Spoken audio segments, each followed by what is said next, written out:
옆으로 좀 잠깐 치워주시고, 우리 하나님 말씀 고린도후서 10장 5절에 있는 하나님의 말씀을 같이 한 목소리로 읽겠습니다. 우리는 상상하는 것과 또 하나님을 아는 것을 대적하여 스스로를 높이는 모든 높은 것을 무너뜨리고 모든 생각을 사로잡아 그리스도께 순종하게 하며, 다시 한 번만 읽겠습니다.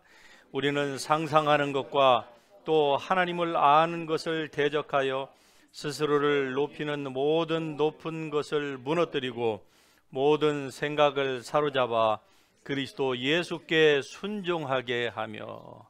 아멘. 앉으십시다. 오늘은 이 상상의 힘에 대해서 여러분과 같이 은혜를 나누기를 원합니다. 이 고린도후서 10장 3절에서 5절, 6절에 있는 이 말씀은 제가 여러분에게 다른 각도에서 여러 번 말씀을 드렸습니다만, 그러나 오늘처럼 이것을 상상이라고 하는 이러한 미닝을 가지고 나누는 것은 처음일 겁니다.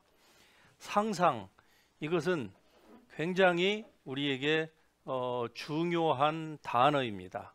그럼에도 불구하고 이 상상이라고 하는 이 단어가요, 우리 개역 개정이나 이 개역 한글에서는 전혀 나오지를 않아요. 상상이라고 하는 이 단어가 오직 킹 제임스 버전과 그리고 이 한글 킹 제임스 버전에만 이 상상이라고 하는 단어가 몇 번 나옵니다. 구약에서도 몇 번, 신약에서도 몇 번 등장을 해요.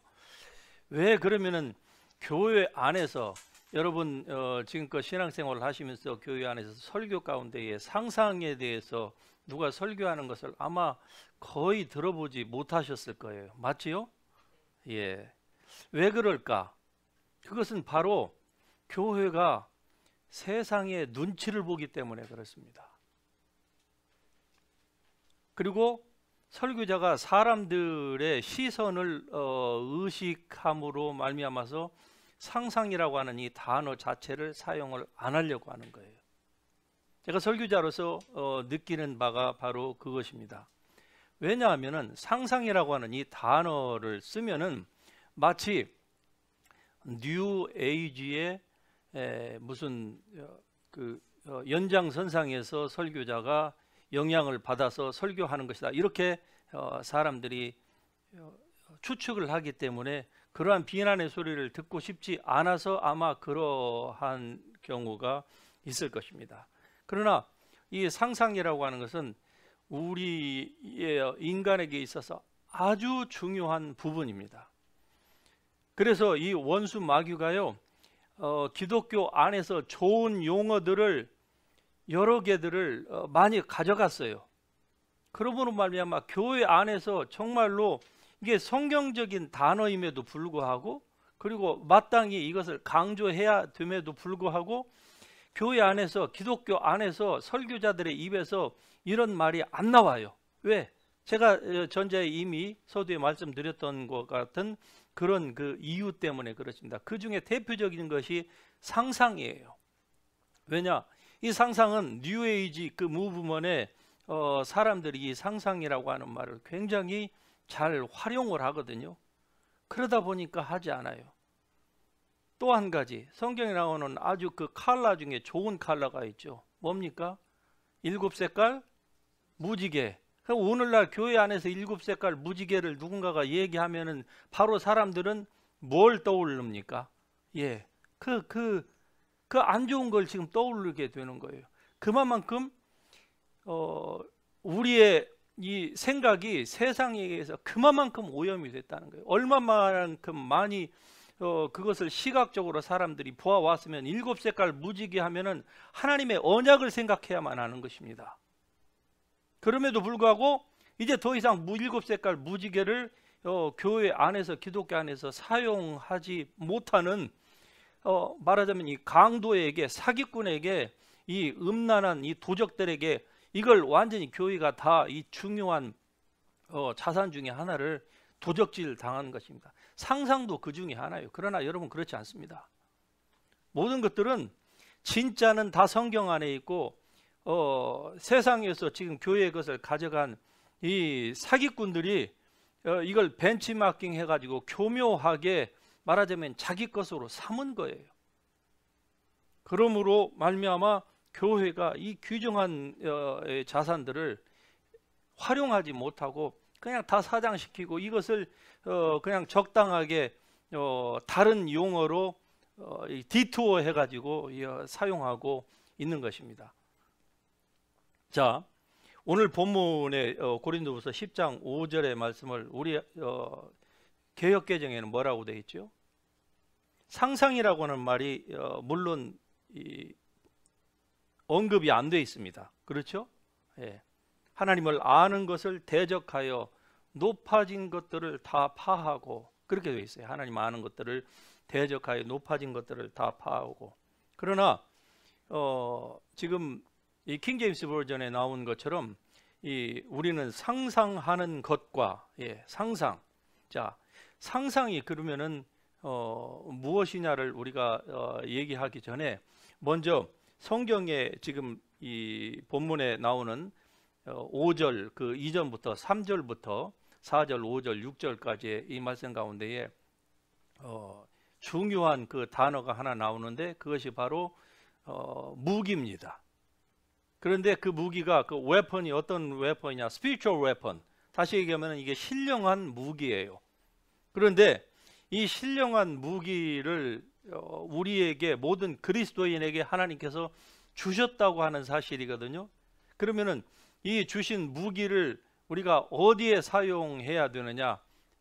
오늘 이 본문 말씀에 의하면은 이 무기는 두 가지의 용도로 사용하라고 지금 말씀하고 있는 거예요. 첫 번째는 상상의 영역에서, 두 번째는 높아진 것들을 사로잡는 영역에서 사용하라는 거예요. 자, 상상과 높아진 것들을 생각하는 그 영역은 둘 다 바로 우리의 마인드의 영역입니다. 다시 얘기하면 우리의 생각의 영역이에요. 그러니까 이것은 우리의 둘 다 혼적인 영역입니다. 육적인 육체 가운데에서 이 혼적인 영역, 생각하는 영역에서 이 상상을 지금 사용하라고 말씀하고 있는 거예요. 즉 상상하는 거, 또 높아진 거. 그렇다고 하면은 이 사탄의 가장 치열한 영적인 전쟁터는 바로 양쪽 두 귀 사이에 있는 우리의 이 사고의 영역입니다. 여기에서 상상이, 온갖 상상이 나오는 것이죠. 예, 온갖 이론이 여기에 다 들어있는 것입니다. 그리고 하나님을 아는 것, 즉 하나님의 그 지식에 대항하는, 하나님과 그리스도 예수의 그 지식에 대항하는 그 모든 높아진 생각들, 이런 것들이 다 우리의 양쪽 두 귀 사이에 있는 거예요. 그래서 영적인 전쟁터는 저 하늘이 아니라 바로 우리 개인적으로 말하자면 영적인 전쟁터는 어디에 있습니까? 여러분의 생각 가운데 있는 거예요.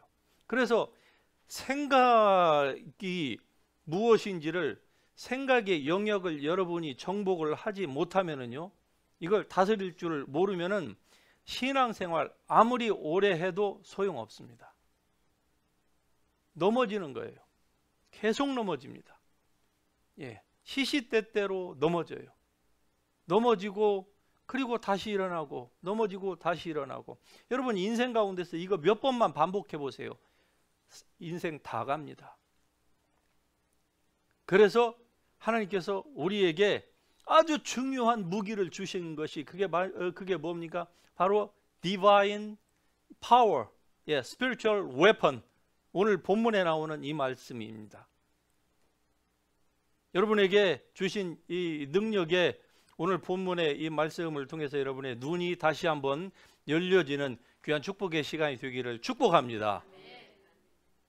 이 spiritual weapon, 이 divine power, 이 신령한 무기는 바로 우리를 하나님에게서 떨어뜨려 놓으려고 하는 이 사단의 이 간교한 그 괴계가 역사하는 우리의 생각의 영역 가운데에서 상상과 그리고 이 교만한 것들, 이런 것들을 다 사로잡으라고 하나님께서 주셨어요. 그런데 그 가운데서 상상에 대해서 한번 우리가 살펴보겠습니다. 말씀드린 것처럼 상상이라고 하는 것은 그리스도와 그의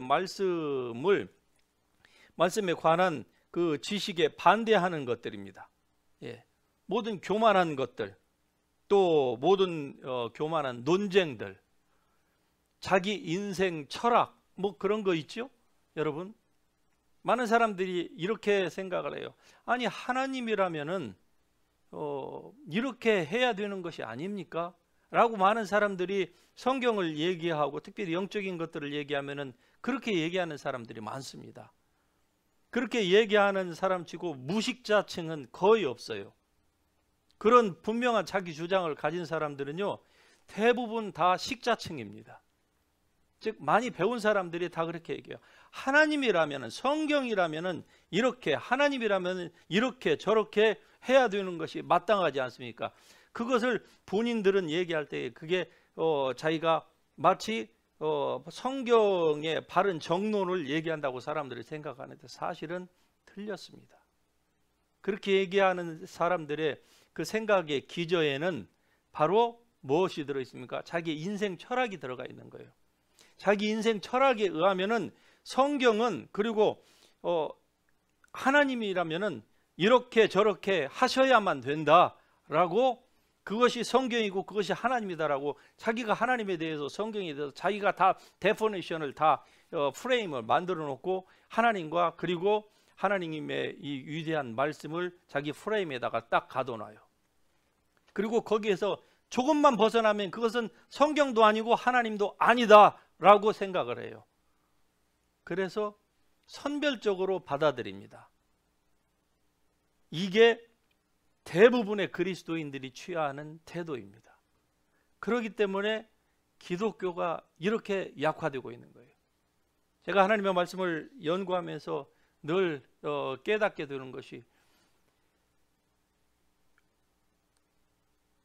어찌하여 한국의 기독교가 이렇게 연약해졌나 하는 것입니다. 어렸을 때만 해도 1970년대, 80년대 얼마나 교회가 뜨거웠습니까? 그러나 오늘날은 뜨거운 교회는 진짜 찾기가 천연기념물과 같이 희박합니다. 그렇죠? 보통 교회는 어떻습니까? 아주 젠틀해요. 아주 젠틀하고 아주 기가 막히게 교회 가면 아주 감하고 서로 아주 바더하지 않고 얼마나 좋은지 몰라요. 그런데 뜨거움이라고 하는 것은 교회 안에서 찾아보기가 힘든 이런 지경이 된 이유가 뭐겠습니까? 결국 교회 안에서 이 복음의 능력이 사라졌다는 거예요. 그럼 왜 복음의 능력이 왜 사라졌느냐? 사람들의 지적인 수준이 높아가면서 하나님과 성경과 교회를 자기네들이 원하는 그 프레임에다가 가둬놓기 시작한 거예요. 그게 가장 먼저 어디에서 그 일들이 이루어졌냐? 신학교에서 그 일들이 이루어진 거예요. 모든 신학은 다 잘못됐다는 것이 아닙니다. 그러나 모든 신학이 다 옳다는 것도 아니에요. 신학교에서부터 그렇게 가르치기 시작하여서 그런 브레인 와시가 된 사역자들이 교회에 나와가지고 사역 현장에서 그 자기의 인생 철학을 교회에다가 쏟아놓기 시작한 게, 하나님의 말씀을 쏟아놓아야 되는데에도 불구하고 자기 인생 철학을, 설교자라고 하는 것은 설교자가 주님 앞에서 정결하게 자기 스스로를, 자기를 버리고 오직 하나님의 말씀을 깊게 잘 연구해서 자기를 통해서 이 하나님의 말씀이 이 설교자라고 하는 이 입술의 righteous 이 툴을 통해서 하나님의 말씀이 왜곡되지 않냐고 바로 나가서, 설교자는 그 입에서 하나님의 말씀을 전할 때 그 입에서 불이 나가야 되는 것이거든요. 그런데 이게 불이 아니라 지식이 나가는 거예요. 그러므로 말미암아서 교회가 다 이렇게 된 것입니다. 회복하는 방법은 무엇이냐? 잘못된 생각들을 사로잡는 것밖에 없어요. 그런데 잡을 수 있다고 성경이 말씀하고 있지 않습니까? 얼마나 감사한 일입니까? 이 눈에 보이지 않는 이 우한 바이러스보다 더 이 악독하고 더 교묘하고 우리를 더 망치는 이거 말이죠. 이 잘난 생각들, 잘난 인생의 그럴싸한 거, 그런데 아닌 거, 이러한 것들을 잡을 수 있는, 즉 포로로 이걸 잡을 수 있는 무기가 여러분 모두에게 다 주어졌다고 하는 사실입니다. 할렐루야.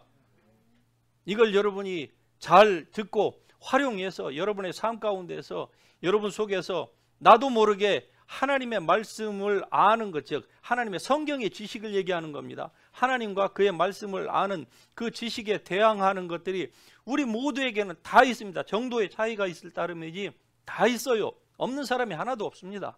저를 포함해서. 그러면 그것이 어떤 때에 발견이 되느냐?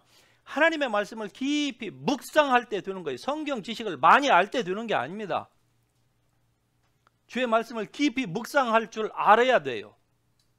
특히 하나님의 말씀을 영적으로 그것을 영이요 생명이라고 하는 그러한 인식을 가지고 하나님의 말씀을 대해야 돼요. 성경을 지식적으로 하나님을 알려고 성경의 그 비브리컬 나루이지를 획득하려고 성경을 보기 시작하면은요, 이제 볼 의도부터가 벌써 비뚤어져 나가는 거예요. 그래서 하나님 말씀을 봐도 공부를 해도 사역자가 돼도 하나님 말씀을 바로 증거할 수가 없는 거예요. 왜? 이미 벌써 다 트위스트 돼가지고 나가기 시작하니까. 그래서 이 상상들, 또 높아진 것들, 우리의 생각 가운데서 높아진 것들이에요. 오늘 본문에 나오는 말씀처럼 상상하는 것 또는 하나님을 아는 것을 대적하는 것, 즉 하나님의 그 지식을 대적하는 것이죠. 이것이 어떻게 되었느냐? 바로 스스로를 높이는 것이죠. 스스로를 높여서 모든 이 자기 자신을 높이는 거예요. 즉 자기 인생 철학을 높이는 것입니다. 하나님의 무엇보다 하나님의 말씀보다. 그러나 우리에게 주어진 이 신령한 무기들을 사용하면은 이것들을 포로로 사로잡을 수가 있습니다. 왜? 성령께서 우리에게 그러한 능력을 주셨기 때문에 가능한 것입니다. 그러나 이것을 첫째는 모르고 안다고 할지라도 이러한 노력을 여러분이 기울이지 아니하면은요, 나 자신도 모르게 온갖 세상의 생각, 세상이 주는 영향력, 이러한 것에 자기 스스로가 잠식이 됩니다. 잠식이 됨으로 말미암아서 결국은 어떻습니까? 그 가운데서 그냥 빠져서 지내는 거예요. 그냥 젖어가지고 이게 좋다 그리고 지내는 거예요. 그렇게 지내다 보니까 어떻습니까? 하나님께서 주시는 말씀보다 대부분의 그리스도인들은요, 제가 영적인 사역을 시작하면서 첫째는 제가 아주 놀란 것이 내가 얼마나 속고 살았는지에 대한 그 자각이 생겼고, 그리고 다른 사람들을 상담하면서 보니까 나처럼 얼마나 과거에 저처럼 얼마나 많은 사람들이 하나님의 음성이 아님에도 불구하고 하나님의 음성이라고 속고서 살고 있는지에 대한 이 경각심이 얼마나 높은지 알 수가 없을 지경입니다. 왜 그럴까요? 생각들을 사로잡아서 그리스도 예수께 복종케 하는 이러한 훈련, 이러한 노력을 하지 않았기 때문에 그래요. 그냥 교회만 다녔습니다. 다니다 보니까 세월이 어느덧 10년, 20년 산더미처럼 쌓인 거예요. 그러니까 그렇게 쌓이면은 괜찮은 줄 알죠. 우리는 그렇게 세월이 지나온 거예요. 그러는 사이에 많은 것들을 마귀에게 빼앗겼습니다. 왜? 생각을 분별을 못하니까 빼앗긴 거예요. 어떤 사람은 어떤 생각 하나 들어왔는데 그 생각 때문에 10년, 20년, 30년을 하나님과 등지면서 살았어요. 그런 사람이 한두 사람이 아닙니다. 어떤 사람은 그렇게 적극적으로 교회 밖으로 나가지는 아니했을지라도 교회 안에 있으면서 평생 자기의 그 생각을 이걸 떨쳐버리지 못하는 거예요. 다시 얘기하면 자기의 그 인생 철학을 버리지를 못하는 거예요. 그리고 자기는 다른 사람보다 더 고매한 어떠한 그 성경 지식을 가졌다고 스스로. 그게 바로 하나님을 아는 것을 높아진 모든 높은 것들이에요. 예, 스스로 높이는 거예요. 그런데 자기가 높인 것 같지만 사실은 다 우리보다 IQ가 최소 몇십 배 뛰어난 사단이 우리에게 교묘하게 불어넣어준 그 생각을 우리는 그대로 테이크오버 한 거예요. 그래서 그때부터는 영으로는 하나님의 자녀입니다. 그러나 생각으로는 사단의 종이 되어서 성령의 감동과 감화하심을 그나마 입기 때문에 주의다 우리가 수십 년을 신앙생활을 했지, 실제적으로 우리가 영적인 그리스찬으로서의 삶을 살았느냐, 얼마만큼 살았느냐, 자신이 없습니다. 자신이 없어요. 저도 마찬가지예요.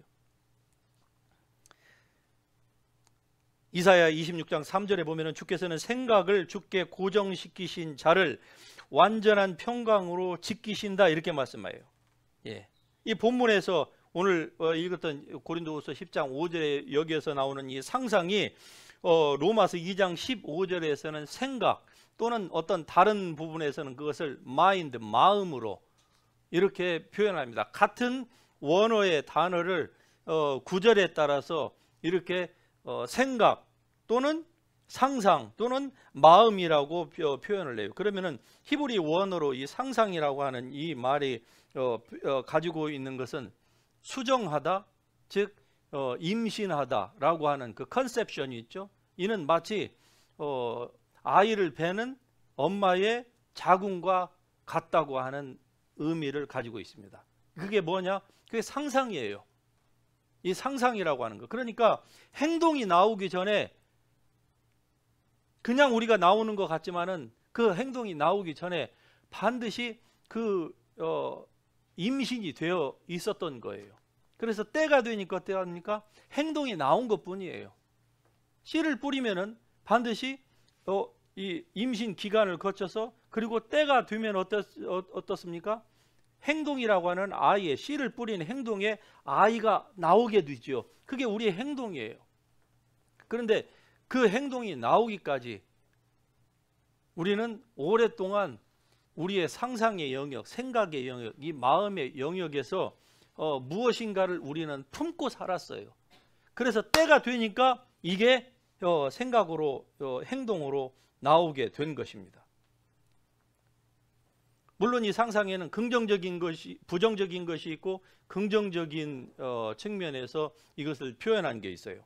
즉 누가복음 1장 51절에 보면은 그 마리아가 이제 성령으로 잉태를 한 다음에 성령의 감동을 입어서 그가 표현하는 그 말씀 중에 자기 마음의 상상 속에서, 누가복음 1장 51절에 자기 마음의 상상 속에서 교만한 자들을, 교만해진 사람들을 주께서 흩으신다 그래요.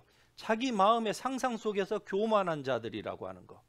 물론 여러분이 이제 개역개정을 여러분 스스로가 다시 읽으면서 비교를 해보시길 바랍니다.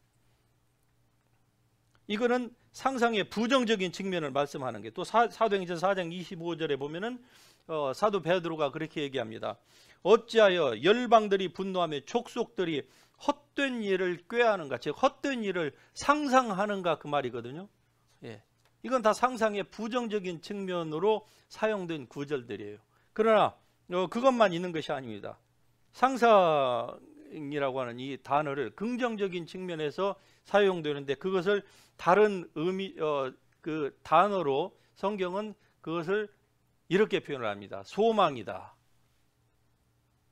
hope, 예, 소망 또는 희망이라고, 우리 한글 성경에는 그걸 소망이라고 표현을 하죠.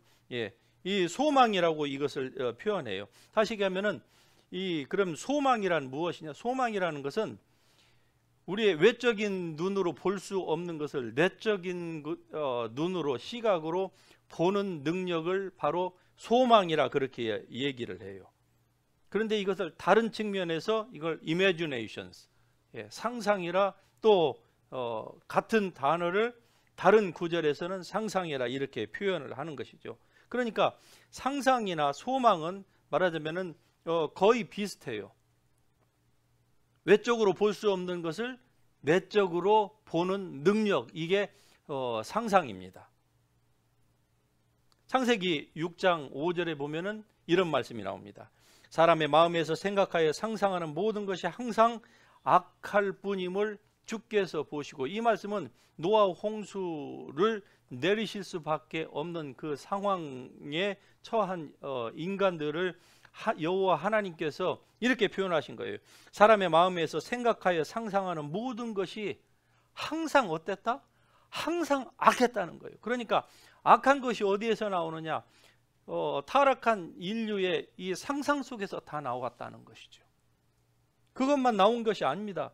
창세기 11장 6절에 보면은 이제 노아의 홍수에서 8식구를 제외하고 다 인류가 멸망을 당했죠. 코로 기식하는, 호흡하는 모든 이 사람과 짐승들이 다 죽은 이후에 이제 창세기 11장에 가면은 다시 또 인류가 번성하기 시작해서 그들이 신할 땅에 이르러서 바벨탑을 쌓습니다.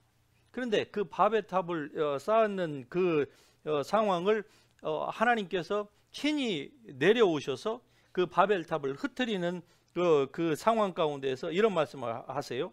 보라, 이제 그들이, 즉 사람들이 하려고 상상한 어떤 일도 우리가 막지 못하리라. 예. 하나님께서 이렇게 말씀하시는 거예요. 사람들이 상상하는 어떠한 일도 우리가 막지 못하리라. 하나님의 능력이 없어서 막지 못한다는 말씀이 아닙니다.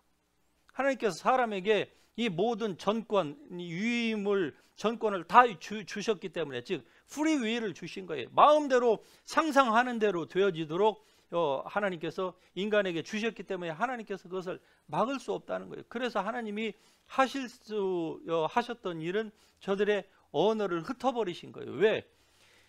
형제가 연합하여 동감이 얼마나 아름다운가.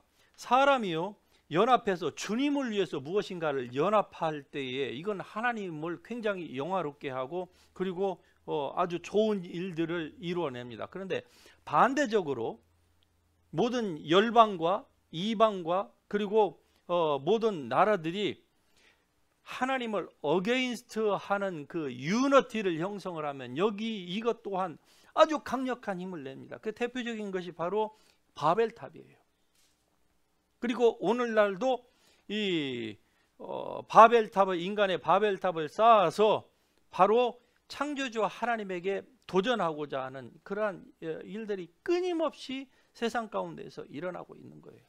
종교 영역 안에서, 종교 영역 밖에서, 즉 정치적인 데서, 경제적인 영역에서, 과학의 영역에서 모든 것들을 다 하는데 하나님만 빼자는 거예요. 예, 과학을 연구하되 하나님만 빼요. 그러니까 하늘에서 떨어진 운석 하나를 보고서 그거를 동위원수 직접법으로 하니까 이건 무슨 뭐 45억 년이다, 이건 뭐 50억 년이다. 45억 년이 아니라 1억 년이라고 하는 그 시간 동안을 어느 인간이 살아본 사람이 없습니다. 이 세상의 기계가 아무리 훌륭하다 할지라도 45억 년을 잴 만한 그런 측정 기계가 있을 수가 없는 거예요. 왜 그러면은 이러한 엄청난 숫자가 나오느냐? 하나님을 빼니까 그래요. 하나님은 어떻습니까? 세상을 말씀 한마디로 창조하셨어요. 하나님이 이 모든 세상을 창조하실 때 세상은 어떠한 상태였는 줄 아십니까? 완전한 상태였습니다. 하나님이 결안을 만드셨을까요? 꽃고 닭을 만드셨을까요? 당연히 꽃고 닭을 만드신 거예요. 왜? 완전한 상태로. 인간도 베이비로 기어다니도록 만들지 않았습니다. 완벽한 인간으로. 예. 바로 동침하면은 아이를 낳을 수 있는 그러한 상태로 하나님께서 모든 인간과 모든 하늘의 1월 성신뿐만이 아니라 이 땅에 있는 모든 바위까지도 완전한 상태로 만드신 거예요. 하나님이 만드는 그 다음날 동위원수 측정법으로 그것을 딱 측정하면은 얼마나 나왔겠습니까? 만일에 누군가가 그때 측정을 할 수 있었다라고 하면은 아마 수십억 년, 수백억 년 똑같이 나왔을 겁니다. 그러니까 하나님만 빼자는 거예요. 하나님만. 자, 우리는 이제 하나님 안으로 들어왔습니다. 그러면 우리가 전적으로 하나님의 사람이 돼야 될 거 아니에요? 즉 하나님의 말씀과 같이 우리가 생각하고 사고하고 그리고 움직여야 되지 않겠습니까? 그러함에도 불구하고 많은 사람들이 그 단계에 이르지 못하는 이유가 무엇입니까? 생각에서 속기 때문에 그렇습니다. 생각을 사로잡지 않기 때문에 그래요. 여전히 자기의 생각대로 그냥 살기 때문에 그러한 것이에요. 그래서 오늘 본문과 같은 이러한 말씀이 우리에게 주어진 것입니다. 그들이 하려고 하는 상상한 어떠한 일도 막지 못하리라. 예, 사람들이 자기의 상상 속에서 모든 것들을 하는 거예요. 여러분, 건축가가 디자인해 놓은 그 블루프린트를 여러분 한번 생각해 보십시오. 인간의 상상력이 얼마나 뛰어난지를 여러분 그 블루프린트 하나만 여러분이 생각을 해도 가히 짐작할 수 있을 것입니다. 우리는 이 거대한 빌딩들을 생각하면서 전문가가 아닌 사람들은 와, 빌딩 잘 지었다, 높다, 기가 막히다, 그렇죠. 예. 그런데 그 높은 빌딩, 그 어마어마하게 보이는 그 빌딩이 바로 이 건축가의 상상 속에서 나왔다고 하는 사실을 우리는 잘 압니다. 건물이 세워지기도 전에 이미 전문가의 머릿속에서 그걸 다 그리고 있는 거예요. 그래서 때가 되니까 그것을 스케치했고, 그리고 시간이 더 지나니까 빌딩이 그렇게 스카이락처럼 우뚝 솟게 된 것입니다.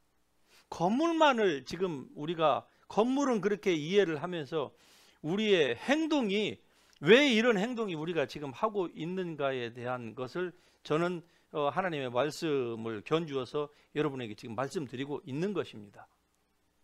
우리가 그렇게 지금 행동이 나온다는 것은 언제부턴가 나도 모르게 그런 임신을 했다는 거예요. 우리의 상상 속에서. 반대로 하나님의 말씀의 측면에서 좋은 상상을 했었더라고 하면은 지금의 나의 행동은 지금보다 훨씬 더 좋은 행동이 나왔겠지요. 그리고 더 말이 나오고, 그리고 더 많은 것들을 누리고 살고 있을 것입니다. 이제부터는 지나간 일은 어쩔 수 없지만은 이제부터는 어떻습니까? 여러분, 그렇게 되기를 축복합니다. 좋은 것을 상상하세요. 좋은 것. 그렇지 않은 것들은요, 하나님의 말씀은 살았고 운동력이 있어서 좌우에 날선 어떤 것보다도 예리하여 하나님의 말씀만이, 하나님 말씀을 바로 알 때만이 그 생각을 구분해서 우리가 모든 생각을 사로잡아 그리스도 예수께 복종시킬 수가 있는 것입니다. 그러니까 하나님의 말씀을 바로 알아야 되는 거예요. 하나님의 말씀을 영이요 생명이라고 하는 이런 관점에서 여러분이 자꾸 듣고, 그리고 그 말씀을 깊이 묵상하셔야 돼요. 여호수아서 1장 8절에 보면은 이 율법책을 내 입에서 떠나게 하지 말며 주야로 그것을 묵상하라, 이렇게 말씀합니다. 율법책을 입에서 떠나게 하지 말고 그것을 주야로 묵상하라. 여기에서 여러분 성경을 읽으면서 구약과 신약에서 보면은 성경을 읽으라 이런 표현은 없습니다. 그러나 여러 곳에서 성경을 묵상하라고 하는 표현은 나와요. 왜 그럴까요?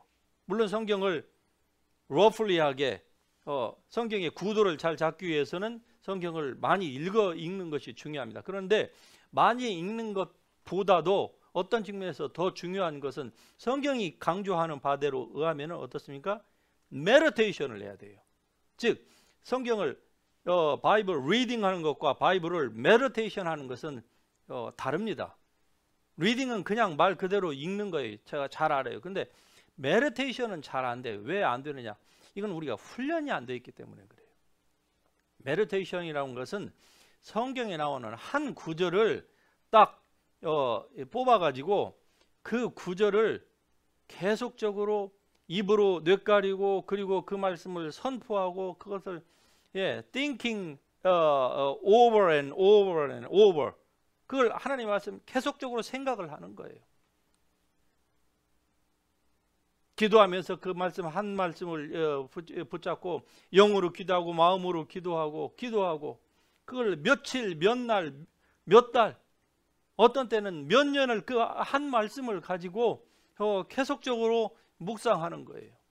그러할 때에 그 말씀의 진면목이 우리에게 나오는 것입니다.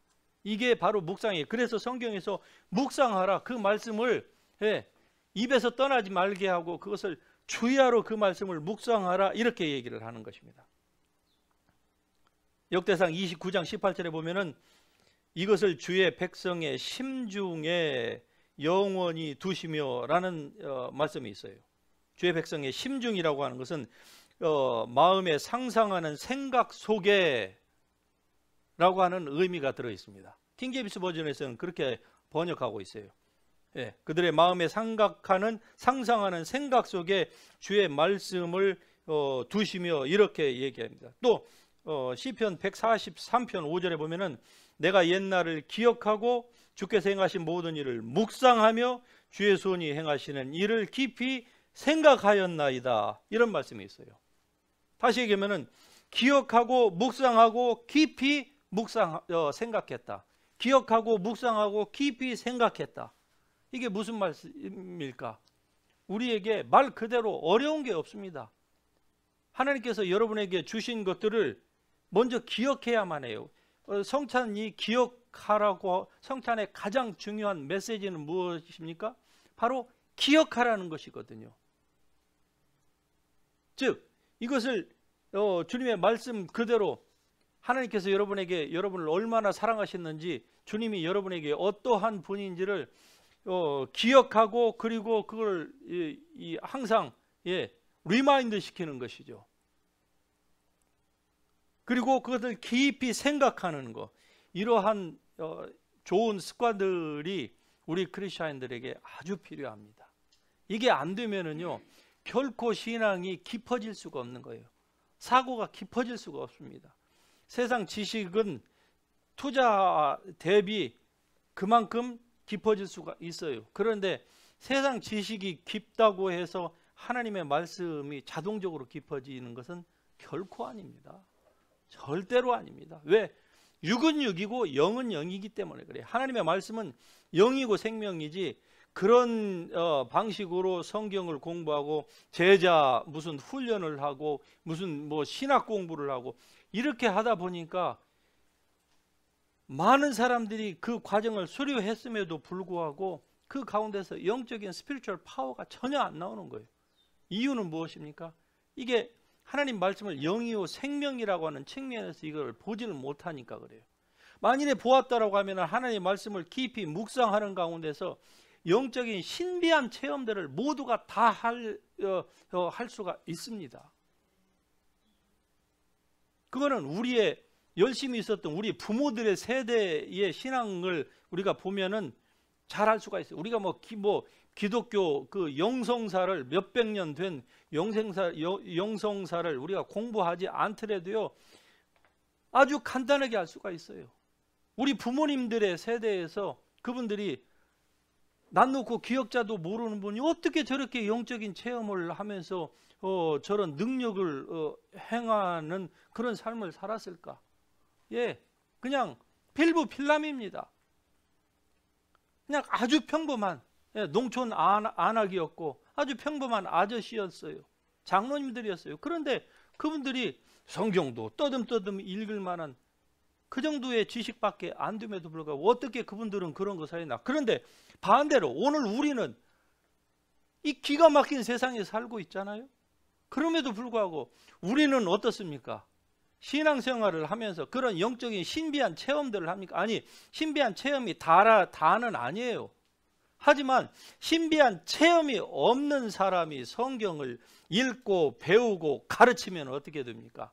그 사람이 메말랐으니 메마른 속에서 나오는 그 말씀은 더 메마를 수밖에 없는 거예요.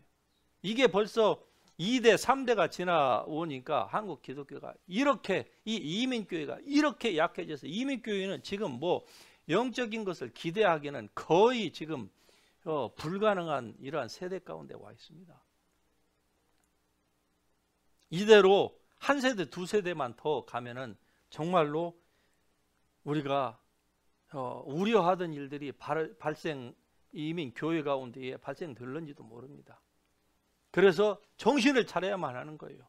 부모들인 우리가 정신을 차려서 이제 영적인 것들을 회복해야 되는데 그 회복의 해결의 실마리가 어디에서 나오느냐? 잘못된 생각들을 사로잡아 그리스도 예수께 복종시켜야만 하는 겁니다.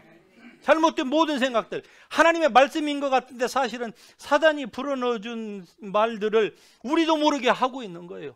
제가 많은 사람들을 특별히 귀신 들렸고 또 사탄의 영향 가운데서 많은 고통을 당하는 사람들을 상담하면서 느끼게 되는 거의 공통적인 것이, 제가 잡아내는 것이 무엇인 줄 아십니까? 잠깐요, 잠깐. 장로님, 잠깐. 권사님, 지금 집사님 하시는 그 말씀이 하나님 말씀이 아닙니다. 그런데 아주 자연스럽게 나와요. 그분은 마치 주님께서 하시는 말씀처럼 자기가 오랫동안 무언가를 깨달아서 하는 말처럼 나와요. 그의 입에서 꼭 사탄이란 말이 안 나와요. 안 나와도 잡아냅니다. 그럼 어떻게 그게 가능할까? 하나님의 말씀을 아니까, 즉 영유 생명으로 하나님의 말씀을 그렇게 저 자신을 오랜 시간 동안 훈련을 하니까 하나님의 말씀에 살았고 운동이 있어서 좌우의 날씨는 어떤 것보다도 더 예리하여서 혼과 영과 관절과 골수를 찔러 쪼개기까지 하며 모든 그 생각의 근원을 밝혀 드러내는 거예요. 예. 이것이 여러분의 삶 가운데서 일어나야만 합니다.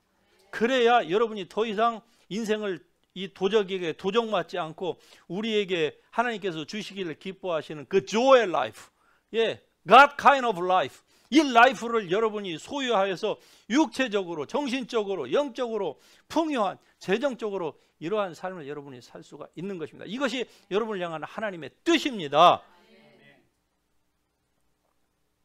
로마서 1장 21절에 보면 저희가 하나님을 알자 하나님으로 영화롭게도 아니하고, 그리고 자기들의 상상 속에서 허망하여지고, 사람들이요, 예, 어떻게 하나님으로부터 멀어지는가를 여기에서 그 false 스텝을 잘 보여주고 있어요.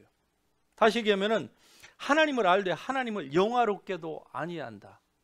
반대로 많은 그리스도인들이 하나님을 영화롭게 하는 것 같은데 또 한편으로는 사탄을 영화롭게 하는 말들이 자기도 모르게 자기 속에 얼마나 많이 있는지, 여러분이 제가 지금 하는 이 설교를 여러분이 정말로 시리어스하게 여러분의 이 설교가 여러분에게 와서 부딪힌다고 하면은 한번 시간을 가지고 이 하나님의 말씀 한 말씀이라도 정말 붙들고 몇 날 며칠 몇 달을 한번 씨름해 보시기 바랍니다.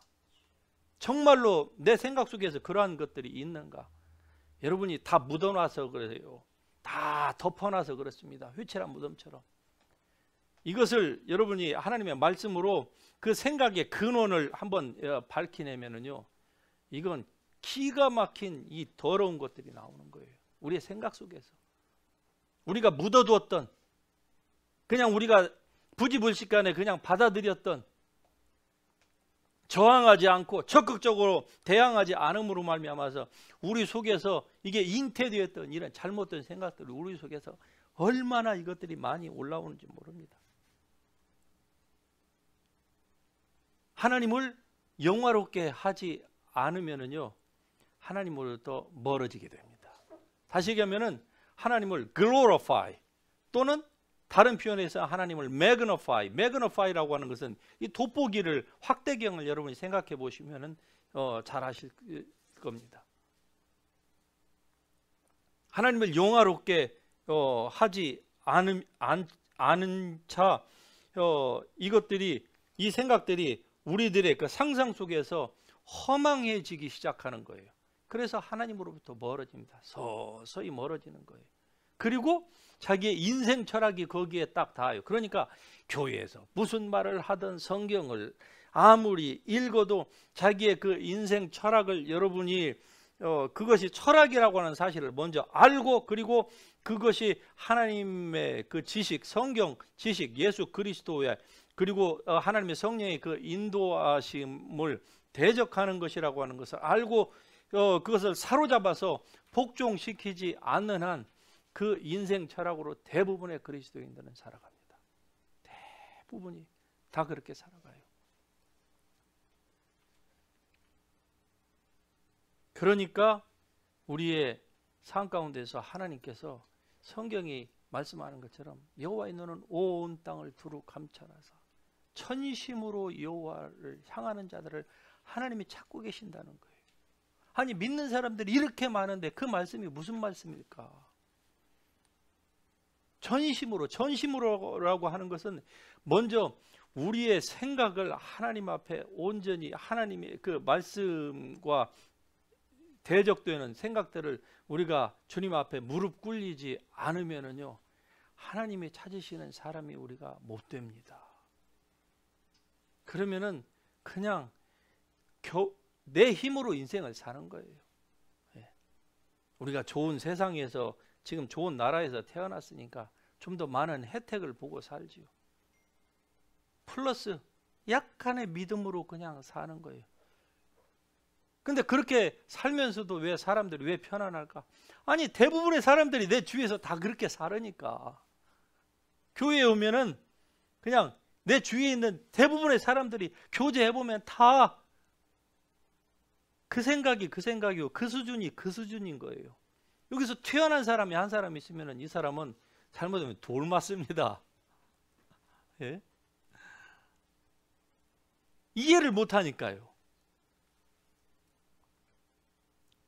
그러나 그것은 하나님께서 우리에게 주신 것이 아닙니다.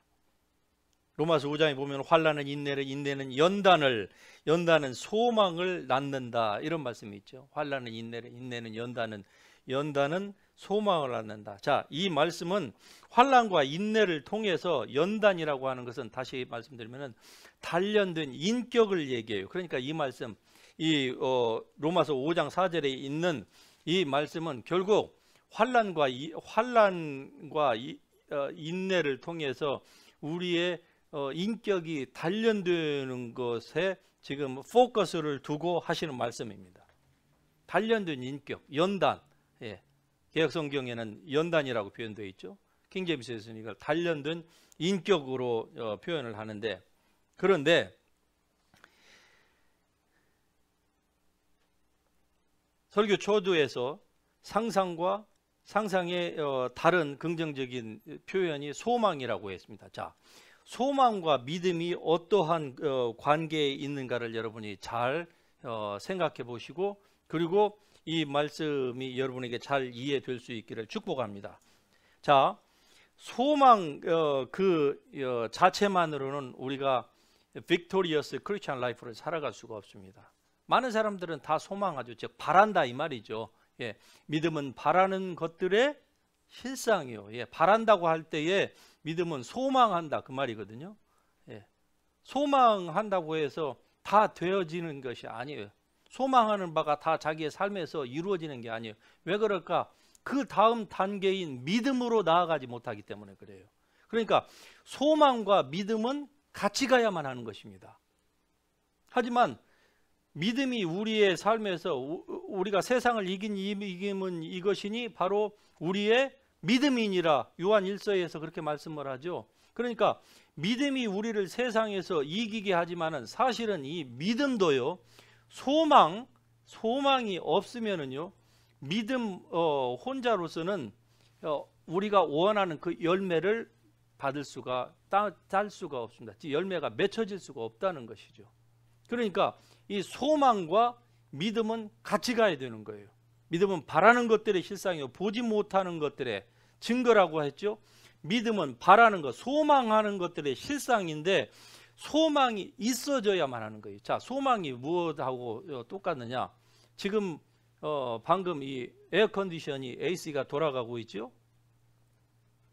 AC라고 하는 이 중요한 그 유닛은 이 건물 밖에서 다 준비가 되어 있습니다. Everything. 그런데 여기에 스위치, 더멀스테이시 있죠. 온도 조절 장치. 더멀스테이시 없이는 이 AC가 아무리 좋은 용량을 가지고 있어서 이것만 돌리면은 우리가 시원하게 밖에 아무리 더울지라도 그 혜택을 아주 이 안에서 누릴 수 있다고 할지라도 이 소망이라고 하는 더멀스테이시 작동하지 않으면은요, 이것을 켜지 않으면은 이 AC라고 하는 좋은 믿음이라고 하는 이 좋은 AC가 우리에게 영향력을 끼칠 수가 없는 거예요. 그래서 믿음, 소망을 성경에서 얘기해요. 근데 이 소망이라는 것이 다른 측면에서는 우리에게 하나님이 주시는 좋은 상상력 속에서 나오는 것입니다. 즉 상상이라고 하는 것은 우리의 생각하는 마인드의 한 부분이에요. 마인드에. 그래서 이것을 우리가 승리하는 그리스도의 삶을 살기 위해서는 하나님의 말씀을 여러분의 생각 속에, 즉 상상 속에 집어넣어야만 하는 거예요. 그 집어넣는 것을 성경에서는 이렇게 표현합니다. 묵상하라, 그렇게 얘기해요. 묵상하라. 즉 묵상이라고 하는 것은 큰 소리로 작은 소리로 읊조리면서 공포하고 선포하고 고백하는 것을 얘기해요. 반드시 묵상은 이 과정을 거쳐야만 합니다. 그런데 기도하는 시간을 갖지 못하는 사람은 절대로 묵상할 수가 없습니다. 절대로 못해요. 그래서 기도라고 하는 것은 하나님을 변화시키는 게 아니에요. 제가 어제 어느 한국에 나온 아주 유명한 세계적인 목사님의 설교를 들었는데, 그분이 기도에 대해서 외국 집회에서 한 그 외국의 그 아주 많은 엄청난 사람들을 모아놓은 그 집회에서 그분이 이렇게 얘기하시더라고요. 기도는 하나님을 움직이는 겁니다. 그렇게 얘기를 해요. 틀렸습니다. 기도는 하나님을 움직이는 게 아니에요. 기도는 나를 움직이는 겁니다. 그러니까 기도하지 않는 사람은요, 자기의 교만한 상태를 절대로 벗어나기가 쉽지가 않습니다. 벗어나기가 쉽지가 않아요.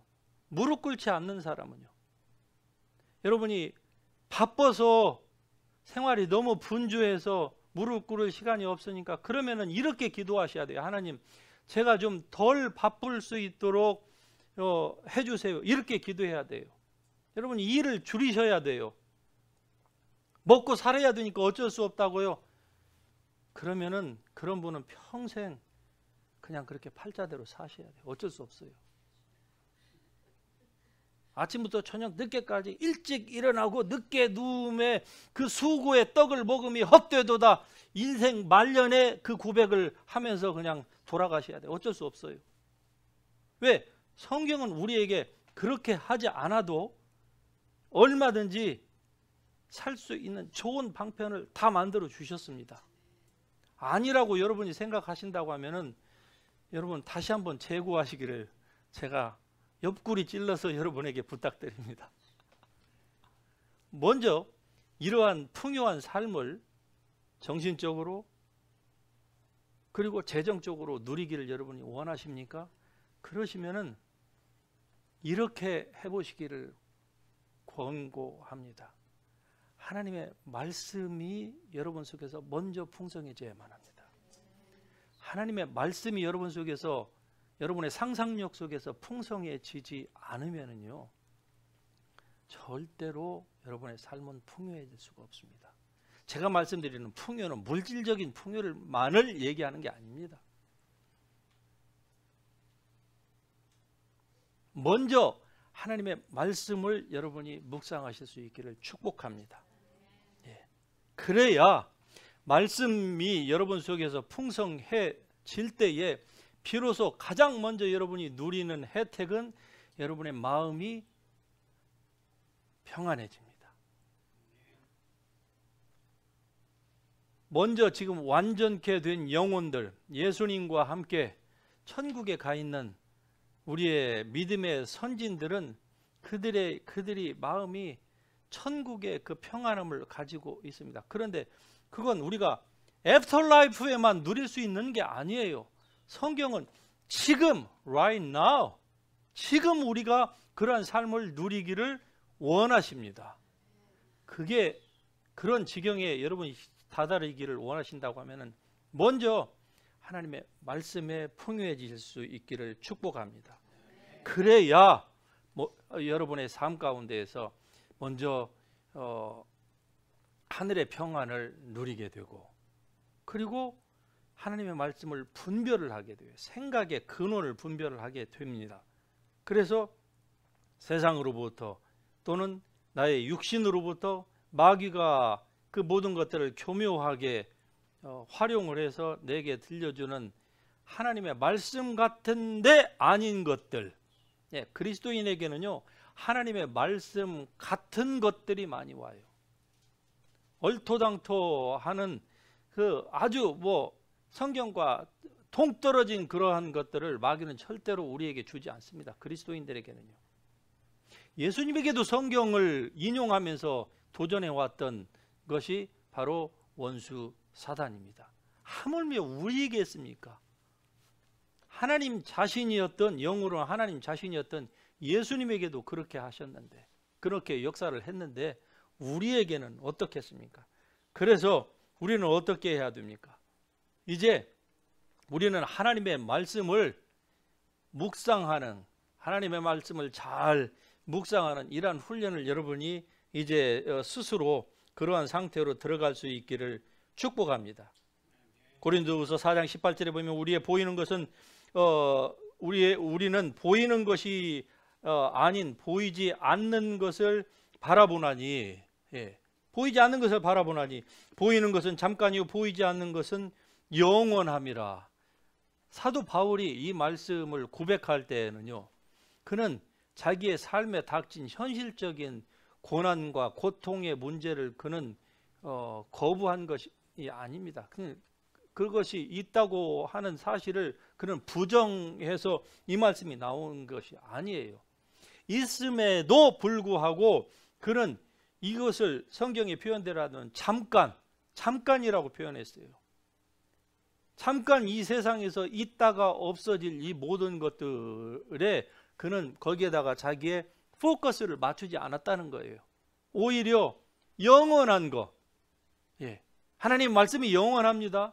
천지는 없어지겠으나 내 말은 없어지지 아니하리라고 말씀하신 그 하나님, 그리고 그 주님의 말씀, 이것이 영원한 거예요. 그러니까 사도 바울은 영원한 것에 자기의 초점을 맞춘 거예요. 여러분이 무슨 문제가 있을 때에 문제를 골똘하게 생각하면은요, 그 문제가 여러분이 실체 그 팩트보다 더 커집니다. 그거는 여러분이 다 경험해서 알아요. 그렇죠? 초점을 맞추면 더 커집니다. 아팠습니다. 그래서 병원에 갔어요. 그랬더니 의사가 아주 그 쇼킹한 얘기를 해요. 그러면 그 말을 듣고 그때부터 어떻습니까? 잠을 못 자요. 왜? 그 문제에 지금 막 초점을 맞추기 시작하니까. 인터넷을 보다 보니까 한 재밌는 장면이 나왔습니다. 친구들끼리인데 아마 외국에서 한 것 같은데 친구들끼리인데 한 친구가 그 돋보기를 가지고 장난을 했어요. 옆에 앉아 있는 그 남자가 앉아 있던데 남자 그 여기 엉덩이 쪽에다가 남자는 뭔가를 하고 있었어요. 그런데 돋보기를 가지고 이렇게 초점을 딱 맞췄어요. 햇볕을 향해서 초점을 딱 이렇게 맞추니까 그 남자가 입은 옷이 어땠습니까? 조금 있으니까 연기가 뽀로록 나기 시작하더니 초점을 맞추면은, 예, 그런 일들이 발생하는 것이죠. 근데 맞추지 않으면 아무리 해가 장렬하다 할지라도 그 옷을 태울 수가 있습니까? 그러니까 하나님께 초점을 오히려 맞추면은 이러한 놀라운 일들 우리의 삶에서 발생이 되는 거예요.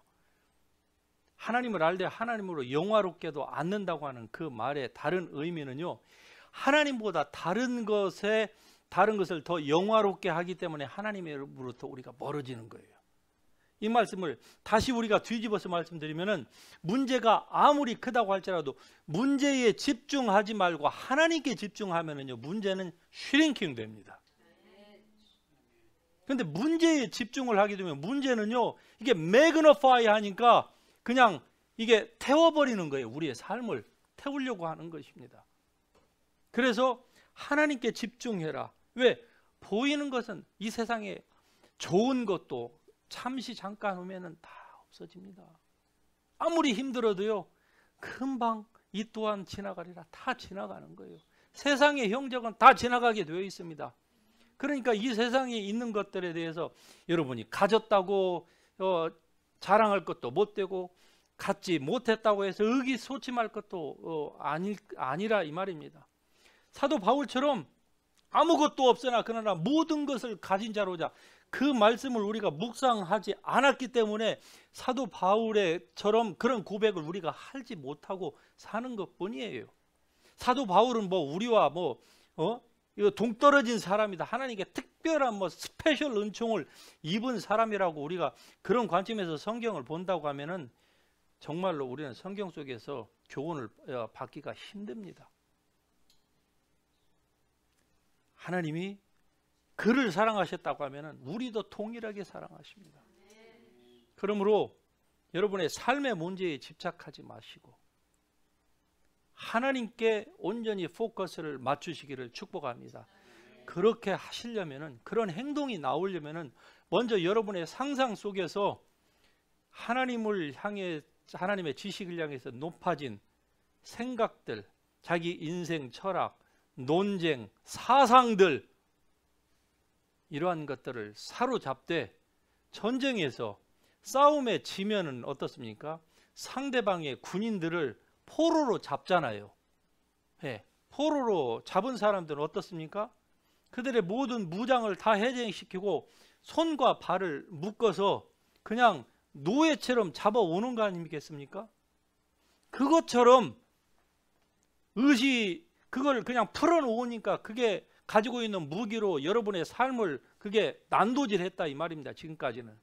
근데 그거를, 이 생각을 여러분이 바로 알고서 사로잡아서 마치 포로를 잡듯이 여러분이 그렇게 사로잡으면은 결국 여러분이 원하는, 즉 하나님께서 여러분에게 주시기를 원하시고 여러분이 누리기를 그렇게 바라고 소망하는 그러한 일들, 하나님께 쓰임받고, 그리고 여러분에게 하나님이 여러분을 사용하시기를 원하시는 것은 이 땅뿐만이 아니라 온 세상에서 여러분에게 영원한 그 리워드, 그 크라운, 그 면류관을 하나님께서 주시기 위해서 다 예배해 놓으시고 여러분을 그렇게 사용하시기를 원하시는 것입니다. 왜?